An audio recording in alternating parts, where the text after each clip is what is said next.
ఆ ఆసక్తి అక్కడ ప్రారంభమైంది. అసలు ఆ సన్నివేశమే అట్లాంటిది. బ్రహ్మ వేదం చదువుతుంటే బాలుడైన సుబ్రహ్మణ్యుడు ఆపమన్నాడు. అంటే అక్కడ ఒక బ్రేక్ తీసుకున్నారు వాళ్ళు కూడా.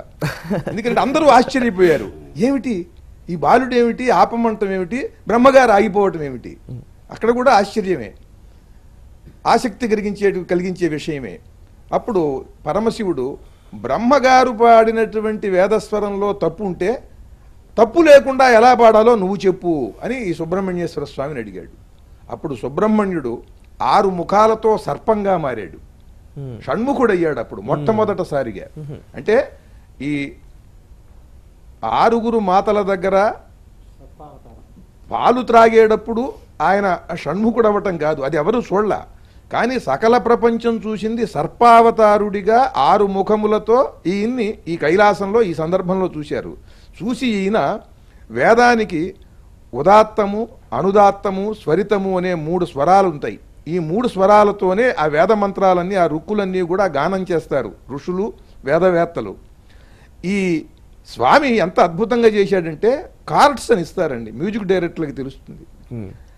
అలాగే అద్భుతమైనటువంటి డివైన్ సింఫనీ వేదంతో చేసినటువంటి వాడు కుమారస్వామి మొట్టమొదట అక్కడ చేశాడు. 2 ముఖాల నుంచి ఉదాత్తం ఒకే సమయంలో, మరి 2 ముఖాల నుండి అనుదాత్త స్వరం, ఆ 2 ముఖాల నుండి స్వరితము, ఈ 3టిని కూడా ఏకకాలంలో ఉచ్చరిస్తూ ఆ వేద భాగాన్ని ఈయన గానం చేశాడు. మానవ ముఖయంత్రానికి ఈ పళ్ళు ఉంటాయి, అట్లాగే ఆ స్వరపేటిక నుండి వచ్చినటువంటి వెలువడేటువంటి గాలి నాదము కూడా అంగలికి తగలకూడదు.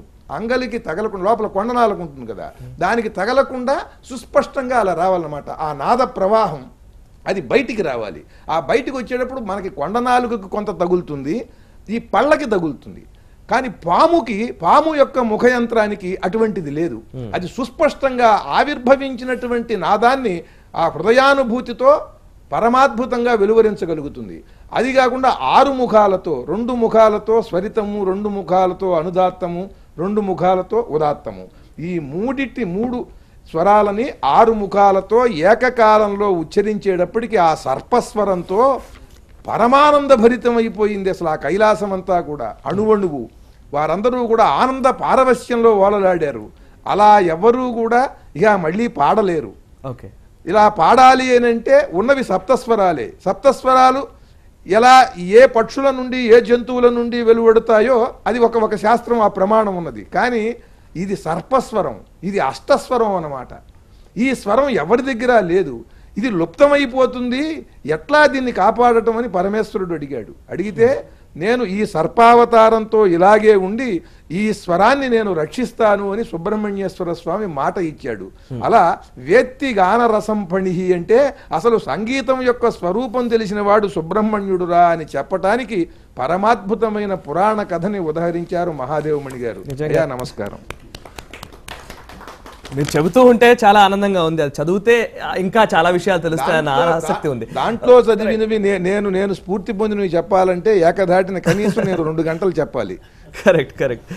శ్రీమన్నారాయణ గారు, చాలా అనుమానాలు, చాలా అపోహలు కూడా ప్రస్తుతం సమాజంలో ముఖ్యంగా ఈ సుబ్రహ్మణ్య స్వామికి సంబంధించి ఉన్నాయి. అంటే పాములకి సుబ్రహ్మణ్య స్వామికి కానీ, అంగారక గ్రహానికి సుబ్రహ్మణ్య స్వామి కానీ, ఈ అనుమానాలన్నింటికీ నివృత్తి కలిగించే పుస్తకంగా దీన్ని భావించవచ్చా? అవునండి. ఇప్పుడు అంగారక గ్రహానికి చేసే సేవ సుబ్రహ్మణ్యుడికి సంబంధించింది అవుతుందని, అంగారక గ్రహ పూజ వల్ల మాత్రమే సర్పదోష పరిహారం కలుగుతుందనే శాస్త్రీయ విషయానికి మంచి ప్రామాణికమైన వివరణ ఈ గ్రంథంలో మనకు దొరుకుతుంది. అంగారకుడు అంటే అగ్నిస్వరూపుడు. అలాగే సుబ్రహ్మణ్యుడు సర్పాకారంగా ఉన్నాడా లేదా, సర్పం సుబ్రహ్మణ్యుడా కాదా? సర్పమే సుబ్రహ్మణ్యుడైతే మనకు కలిగే అపోహ ఏమిటంటే సర్పాలను చీల్చి చెండాడే నెమలి సుబ్రహ్మణ్యుడికి వాహనం కావడం ఏమిటి, సుబ్రహ్మణ్యుడు సర్పం అయితే? ఇది సందేహం. ఈ సందేహాలకు సమాధానం కావాలి అంటే ఇదిగో ఇలాంటి గ్రంథం తప్పకుండా అవసరం. ఆ గ్రంథాన్ని అందించారు మహాదేవమణి గారు. ఎందువల్లంటే సుబ్రహ్మణ్యుడు కుండలిని యోగ స్వరూపుడు, సుబ్రహ్మణ్యుడు కుండలినికి ప్రతీక. అందువల్ల కుండలిని సర్పాకారంగా ఉంటుందని మన సంప్రదాయం చెప్పింది. సార్ధ త్రివలయాకారిణి సుప్త భుజంగాకార రూప, 3 చుట్టలు చుట్టుకుని 4వ చుట్ట సగం చుట్టుకుని తల లోపలికి పెట్టుకుని నిద్రపోతున్న సర్ప ఆకారంగా ఉంటుంది కుండలిని అన్నారు. పాము వలే ఉంటుంది అన్నారు. పాము వలే ఉంటుందంటే అర్థం పాము కాదని. అందుకే నెమలి వాహనంగా ఉంది. మరి నెమలి కాళ్ళ కింద నలుగుతున్న పాము ఒకటి కనపడుతుంది మనకి. సుబ్రహ్మణ్యుడు సర్పాకారం, ఆయనేమో నెమలి పైన ఉన్నాడు వాహనం. నెమలి కాళ్ళ కింద ఓ పాము ఉంటుంది. ఇదేమిటి అనిపిస్తుంది మనకి? సంసార వ్యామోహం పాముకి ప్రతీక. పాము చూడండి లోపలికి దూరుతుంది, పుట్ట లోపలికి పెడుతుంది, పైకి వెళ్ళదు, పాము లోపలికి పెడుతుంది. అధోగతిగా ప్రయాణించే లక్షణం. వైకుంఠపాళి ఆటలో కూడా పాము నోట్లు పడితే కిందకు వస్తాం. ఈ అధోగతిగా ప్రయాణించే స్థితిని నెమలి వాహనం తన కాళ్ళ కింద నలిపేస్తోంది సుమా. దానిని వాహనంగా కలిగిన వాడు సుబ్రహ్మణ్యుడు. అంటే ఏ కుండలిని యోగాన్ని సాధకుడు అభ్యాసం చేస్తే, సుబ్రహ్మణ్య తత్వాన్ని తనకు అనుసంధానం చేసుకుంటే సాంసారికమైన ప్రాపంచికమైన వ్యామోహాలను అణగదొక్కగలుగుతాడు అన్న అద్భుత సత్యాన్ని ఆవిష్కరిస్తున్నది సుబ్రహ్మణ్య తత్వం. ఆ తత్వాన్ని ఈ గ్రంథంలో అన్ని పురాణాల నుంచి క్రోడీకరించి సోదాహరణంగా సప్రమాణంగా కల్ప భేదాలలో ఎక్కడెక్కడ మనకు సందేహం కలగడానికి అవకాశం ఉందో ఆ సందేహ నివృత్తి చేయడానికి వీలుగా ఒక గ్రంథాన్ని చదివినప్పుడు ఆ గ్రంథం సమగ్రమైన సమాచారాన్ని ఇవ్వాలి. ఇస్తూనే ఎక్కడెక్కడ సందేహాలు కలగడానికి అవకాశం ఉందో ఆ చిక్కుముడులన్నీ విడదీసి చక్కని అవగాహనకు ఒక దారి చూపించాలి. అప్పుడు మాత్రమే ఆధ్యాత్మిక తత్వానికి కరదీపిక లాంటి ఒక గ్రంథం వెలువడుతుంది. అలాంటి గ్రంథాన్ని అందించారు ఈనాడు మహాదేవమణి గారు. ఓకే ఓకే మహాదేవమణి గారు, ఒక రచయితగా మీరు ఇంతకు ముందు అనేక పుస్తకాలు అనేక గ్రంథాలు రాశారు. కానీ వాటితో పోల్చితే ఈ గ్రంథానికి ఉన్న ప్రాముఖ్యత ఏంటి? పాఠకులకు మీరు ఏం చెప్పాలనుకుంటున్నారు? దీనికి ఎటువంటి కృషి చేశారు? తప్పకుండానండి. అసలు నా గ్రంథాలన్నీ ఇంచుమించుగా పూజ్యశ్రీ పరిపూర్ణానంద సరస్వతి స్వామివారి చేతుల మీదుగానే ఆవిష్కారాలు అయ్యాయి. శ్రీధరేయం అనివ్వండి, శ్రీవిభూతులు అనివ్వండి, అన్నీ కూడా స్వామివారి ఆవిష్కారం చేశారు. ఇప్పుడు కూడా వారి చేతుల మీదుగా ఆవిష్కారం అవడమే నా అదృష్టంగా భావం చేస్తున్నాను. నా పుస్తకం చేసిన అదృష్టంగా కూడా భావం చేస్తున్నాను. ఇది ఒక విధంగా ప్రకాశం అయితే, ప్రభల వారి సౌజన్యంతో ఈ పుస్తకం బయటకు వచ్చింది, అది ఒక ప్రకాశము. అసలు సుబ్రహ్మణ్యం అనే పేరు సామాన్యమైన పేరు కాదు. శ్రీ జొన్నవిత్తల వారు చాలా చక్కటి సందేశాన్ని ఇందులో చూపించారు, ఇందులో ఆవిష్కారం చేశారు. నేను ముందు ఎంచుకొని ఇద్దరు పండితులు కూడా ఈ పుస్తకానికి స్వల్పకాలంలో చాలా న్యాయం చేశారని నేను భావం చేస్తున్నాను. అది ఒకటి, వాళ్ళకి ధన్యవాదాలు. బ్రహ్మణి సాధు బ్రహ్మణ్యం అన్నారు. అంటే బ్రహ్మణి అంటే వేదమునందు ఏ అపస్వరం అయితే ఇప్పటిదాకా పలకబడిందో బ్రహ్మగారి చేత, కనుక ఆ బ్రహ్మణి ఆ వేదమునందు ఉన్నటువంటి స్వరాన్ని, సాధు దాన్ని మంచి అసలు తత్వాన్ని నిరూపణ చేశాడు కనుక దాన్ని ఏమంటారు అంటే బ్రహ్మణ్యం అంటారు. సుష్టు బ్రహ్మణ్యం సుబ్రహ్మణ్యం అంటే వేదస్వరాన్ని చాలా బాగుగా ఒక క్రమబద్ధంగా చేసి యథార్థాన్ని లోకానికి అందించిన మహాతత్వం ఏదైతే ఉందో దాన్ని సుబ్రహ్మణ్యము అంటారు. అటువంటి సుబ్రహ్మణ్య తత్వాన్ని పేరుగా కలిగి ఉంటే మాటలు కాదు. సాధారణ లోకంలో చాలామంది సుబ్రహ్మణ్యులు ఉన్నారు. ఆ సుబ్రహ్మణ్యానికి అసలైన అర్థం మాత్రం ఇదే. దీనికి అనుకూలంగానే పుస్తకానికి కూడా ఇది బాగా ఆలోచన చేసి ఈ అట్ట వేయడం జరిగింది. ఇక్కడ పాముకి ఎక్కువ ప్రాధాన్యం ఇవ్వడం జరిగింది. ఎందుకంటే ఆ బ్రహ్మతత్వాన్ని అంటే వేదం యొక్క సుస్వరాన్ని అందించిన తత్వమే ఆ పాము. పాముకు ప్రాశస్త్యం. ఆ పాము పరమశివుడిని చుట్టుపట్టుకుని ఉంది. ఆ పరమశివుడిలోంచి ఒక తేజస్సు బయటకు వస్తోంది. ఆ తేజస్సు ఎవరయ్యా అంటే ఇది కుమారస్వామి. అందులోంచి కుమారస్వామి ఆవిర్భూతుడయ్యాడు. తారకాసురుడు కోరిన వరం ఏమిటయ్యా అంటే 7 రోజుల లోపల ఉన్న బాలకుడి చేతిలో నాకు మరణం విధించు అన్నాడు. ముందు చావలేని వరం కోరాడు తారకాసురుడు. కుదరదన్నాడు బ్రహ్మగారు. అయితే ఇంకో వరం ఇయ్యన్నాడు, చెప్పు అన్నాడు. అయితే 7 రోజుల కుర్రవాడు లోపల అయితే నాకు పర్వాలేదు, 7 రోజుల దాటిన వాడి చేతిలో మాత్రం నాకు చావు రాకూడదన్నాడు. దాంతో ఇప్పుడు 7 రోజుల లోపల కుర్రాడి చేతిలో చావాలి. మొదటి రోజుని పిండోత్పత్తి అయింది. ఇలా 6 రోజులు గడిచిన తర్వాత 6వ రోజున తారకా సంహారం జరిగింది. తారకా సంహారం జరిగిన తర్వాత 7వ రోజున సభ. ఆ 7వ రోజుని ఇందాక జొన్నవిత్తల వారు చెప్పారు, ఆ కథ 7వ రోజున జరిగింది. కనుక ఈ సుబ్రహ్మణ్య తత్వం అనేది చాలా చాలా అనే విశేషాలతో కనపడుతూ ఉంటుంది. అసలు ఇది సమన్వయం చేయడం చాలా కష్టం. స్కాంద పురాణం చదివిన వాళ్ళకి వామన పురాణంలో కథ వింటే ఇదేమిటి దానికి తిరిగి తేడా వచ్చిందంటారు. వామన పురాణం చదివిన వారికి వాల్మీకి రామాయణంలో కథ వింటే ఇదే తేడా వచ్చింది అనుకుంటారు. అలాగే మహాభారతంలో కథ వేరే ఉంటుంది, శివపురాణంలో కథ వేరే ఉంటుంది, త్రిపుర రహస్యంలో కథ వేరే ఉంటుంది.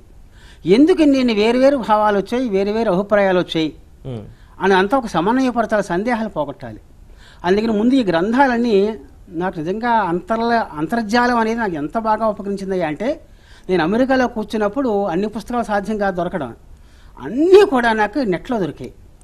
అవన్నీ చూసి తిరిగేసి ఉపాసన చేయగా అన్ని సందేహాలు పోయేలాగా ఒక సమన్వయ దృక్పథంతో దీన్ని తీయడం జరిగింది. అన్ని విశేషాలు ఇస్తూ ఇది కల్పభేదంగా పురాణ భేదంగా ఎలా వచ్చింది కనుక ఏది సమన్వయం చేయాలనే ఉద్దేశంతో ఇది రాయడం జరిగింది. ఇది ఖచ్చితంగా అందరికీ ఉపకరిస్తుంది. అందరూ సుబ్రహ్మణ్య ఆరాధకులు కావాలని, సుబ్రహ్మణ్యం మన ఆంధ్రదేశంలో కూడా చాలా మిక్కుటంగా ఉండాలని, కేవలం దేవాలయాల్లోకి వెళ్ళి సుబ్రహ్మణ్య షష్ఠి పూజలు జరిపించుకోవడమే కాకుండా సుబ్రహ్మణ్య విజ్ఞానం అందరికీ అందాలని కోరికతో రాయడం కూడా జరిగింది ఈ సుబ్రహ్మణ్య గ్రంథము. అంతేకాదు అసలు సుబ్రహ్మణ్యుడే విష్ణువు, సుబ్రహ్మణ్యుడే ఈశ్వరుడు, సుబ్రహ్మణ్యుడే బ్రహ్మ, సుబ్రహ్మణ్యుడే దీపం, సుబ్రహ్మణ్యుడే కాలం అనే విశేషాలు ఇందులో సప్రమాణంగా నిరూపణ చేయడం జరిగింది. కనుక అందరికీ చాలా ఉపకరించేలాగా, అనుమానాలు పోగొట్టేలాగా రాయాలనే ఉద్దేశంతో నేను ఈ గ్రంథాన్ని చేకూర్చడం జరిగింది. నేను చేకూర్చాను కాదు, ఆ పరమాత్మ దయ వల్ల నేను రాయగలిగాను. ఎందుకంటే 6 ఏళ్ల క్రితం సంకల్పం చేసుకున్నాను, అయినా మధ్యలో చాలా అవరోధాలు వచ్చాయి. పరమాత్మ దయ నాకు కలిగింది కనుక పుస్తకం రాయడం జరిగింది. ఇటువంటి మహాపండితులు మహానుభావుల చేతుల మీదుగా ఆవిష్కారం జరిగింది అని చెబుతూ ఈ విధంగా నాకు ధన్యత్వాన్ని ప్రసాదించారని మాత్రం ఒక మాట చెప్పగలుగుతున్నాను. నిజంగా మాకు కూడా చాలా సంతోషంగా ఉంది ఈ వేదిక ద్వారా ఈ పుస్తకాన్ని ఆవిష్కరించుకున్నందుకు. తెలుగు ప్రేక్షకులకు పాఠకులుగా వాళ్ళని మార్చడానికి ఈ కార్యక్రమం ఉపయోగపడుతుంది అనుకుంటూ భావిస్తూ thank you very much sir. ఒక ఆధ్యాత్మిక గ్రంథాన్ని పరిపూర్ణానంద స్వామి వారి ఆశీస్సులతో ఇలా ఇంత వైభవంగా ఛానల్లో చేయటం అనేది మీ భారత్ టుడే వారి ప్రత్యేకత. మీరు చాలా కొత్త మార్గాన్ని మీరు ఇక్కడ వేశారు. మీరు కవి పండితులందరికీ కూడా ఆయనది అమృతహస్తం. నా నైమిష వెంకటేశ శతకం ఆయన చేత్తో ఆవిష్కరించారు. 2150 మంది 108 పద్యాలు బట్టి పట్టారండి. అది తెలుగు సాహిత్య చరిత్రలోనే అపూర్వమైనటువంటి ఘట్టం అది.